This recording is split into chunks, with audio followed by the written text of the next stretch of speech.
매주 화요일 저녁 8시에 진행되는 무료 특강 아래의 고정 댓글에서 신청해 주세요.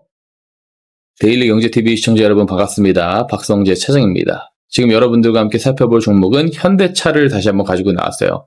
지금 시점에서 한번 점검을 해보면 좋을 것 같아서 다시 한번 가지고 나왔고요. 우선 현대차는 대표적으로 좀 잘 안 움직이는 그런 종목입니다. 왜냐면 과거에서 보시면 아시겠지만 정말 안 움직입니다. 대부분 이제 기간 조정으로 가다가 몇 년에 한 번씩 한번 이렇게 강한 상승 흐름, 유동성이 좋아질 때 이렇게 올라가는 그림이 나오기도 하고요.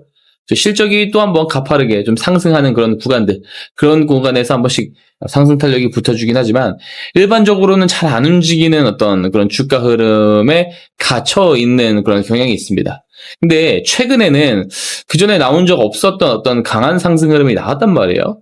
그러니까 이제 현대차의 주가를 올해만 놓고 딱 확인을 해보면 뭘 알 수가 있냐면, 이제 기업의 체질이 확실히 변화가 돼야지 강하게 올라갈 수 있겠구나라는 것을 알 수가 있는 겁니다. 기존에는 정말 이제 영업이익률도 되게 낮죠. 자동차 업종 자체가 설비 투자나 이런 데 들어가는 돈은 많은데, 남는 마진이 없어요. 마진이 없습니다. 뭐 5% 막 이렇잖아요. 5%에서 10%.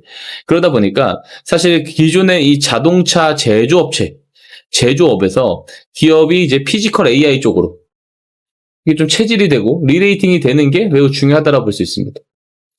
자, 올해 주가를 보면 고점 대비는 40% 빠졌거든요.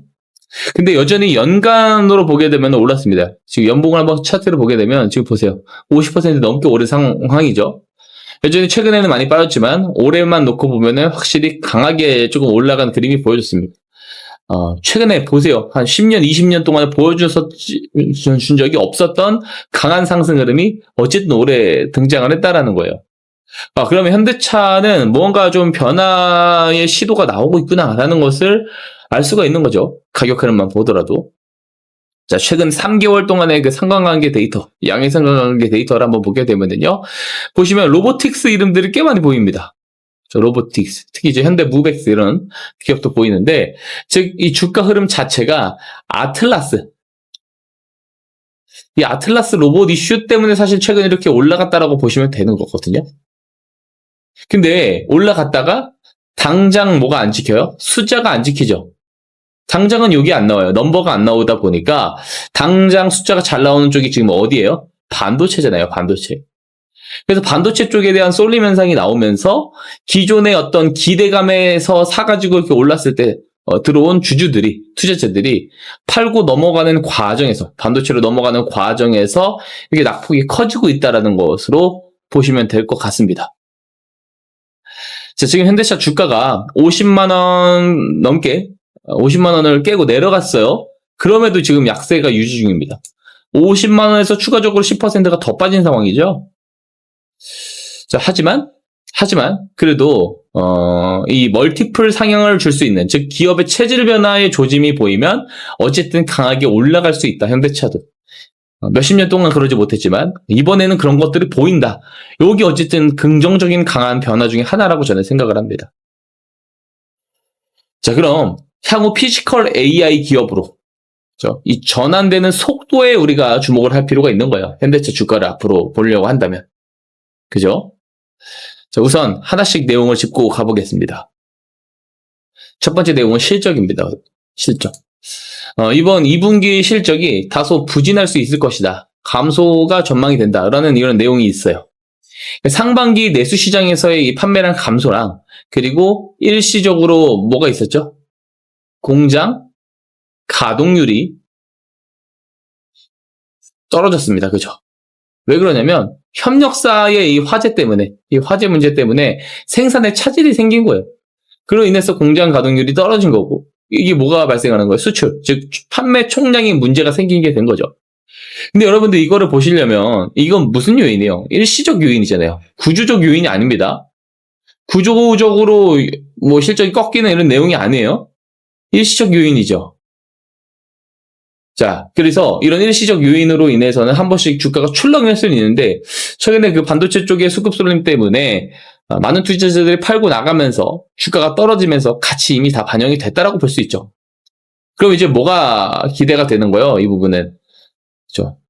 기저효과가 기대가 되죠. 기저효과. 왜냐면 이미 6월 중순부터요, 정상화 됐어요. 그래서 이연된 이 대기 물량들 있죠. 대기 수요 물량들. 이 인도가 바로 시작이 됐거든요. 그렇기 때문에 이 부분들은 이미 다 해소가 됐고, 오히려 기저효과에 대한 기대를 추후에 줄 수가 있는 거죠. 또 중요한 게, 이 마진율이 높은 쪽이 있습니다. 하이브리드죠. 하이브리드 모델 판매 비중이 지금 올라가잖아요. 특히 뭐 SUV 모델이라든지 이런 것들이 실제로 지금 북미 쪽, 미국 쪽에다가 굉장히 잘 나가고 있습니다. 판매 비중 그리고 점유율도 계속 확대 중에 있어요. 도요타와의 어쨌든 그 북미 쪽에 대한 시장 점유 격차를 줄여나가고 있는 상황이죠. 자, 그리고 올해 8월 19일인가요? 그죠? 19일부터 한 3, 4일간 진행이 되는 게 베이징. 이 베이징 로봇 박람회입니다. 그리고 이런 어떤 그 로봇 박람회 같은 이런 내용이라든지 세계에서 주목받는 여러 무대에서 이제는 차세대 휴머노이드죠. 뭐예요? 아틀라스. 이 아틀라스의 구체적인 산업 현장 투입 스케줄이 나옵니다. 투입 스케줄. 이건 굉장히 중요한 겁니다. 이게 조명이 될 거예요. 올해 하반기에. 그러면 현대차의 그 조지아, 미국 조지아 공장, 이 조지아 신공장이라든지 혹은 뭐 국내 제조 라인에 이 아틀라스를 뭐예요? 실제로 투입을 한다고요. 투입을 해가지고 이 공정 자동화율을 극대화시키겠죠. 뭐가 올라가요? 생산성이 올라가죠. 그리고 뭐가 감소해요? 비용이 감소를 하겠죠. 이게 이제 구체적인 로드맵이 올해 하반기 때 나올 겁니다. 그리고 이렇게 보시면 2028년도 공장 투입에 대한 이런 부분들 스케줄이 하나둘씩 공개를 되어가면서 가시화가 되면은 재평가받는 그림이 나올 수 있는 거죠. 하반기에.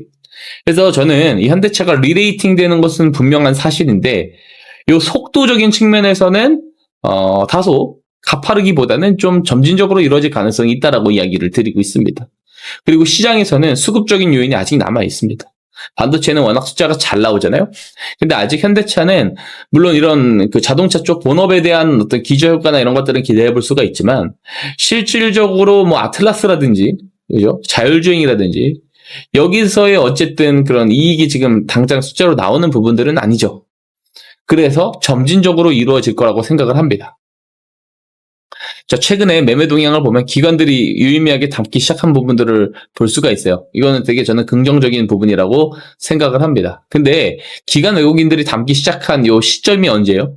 7월부터입니다. 7월. 그죠? 그러니까 무슨 말이냐면 7월 이전에 시장을 주도했었던 게 뭐죠? 반도체 빅4잖아요.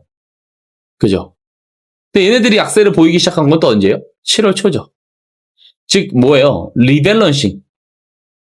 이 리밸런싱에 대한 부분이 나오고 있는 거고 그동안 얘네들 때문에 못 갔었던 게 뭐예요? 반도체 빅4 때문에? 현대차잖아요. 그 현대차의 매수 차고에 지금 좋은 돈들이 지금 꽂히기 시작했다라는 거죠. 그래서 그런 차원에서 우선 좀 보면 좋을 것 같고 또 이제 현대차는 그 차세대 전용 OS 있죠?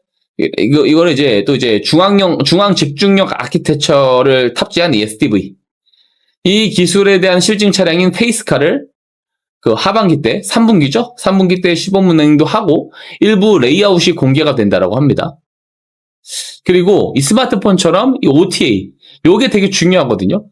그러니까 제가 앞에서 뭐라고 했냐면 중앙 집중형 아키텍처 이야기했죠. 테슬라가 요거를 애초부터 도입을 해가지고 무선 업데이트인 OTA가 잘 잡혀 있어요.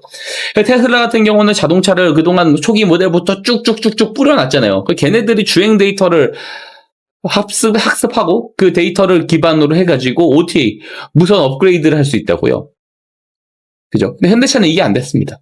그래서 이미 수천만 대가 이미 다 차량이 판매가 된 부분들에 대해서는 OTA 기능이 없지만 이 중앙 집중형 아키텍처를 어쨌든 지금 이제부터 본격적으로 도입을 해서 이런 것들을 해 나가는 거죠. 이것도 자율주행 하나의 측면에서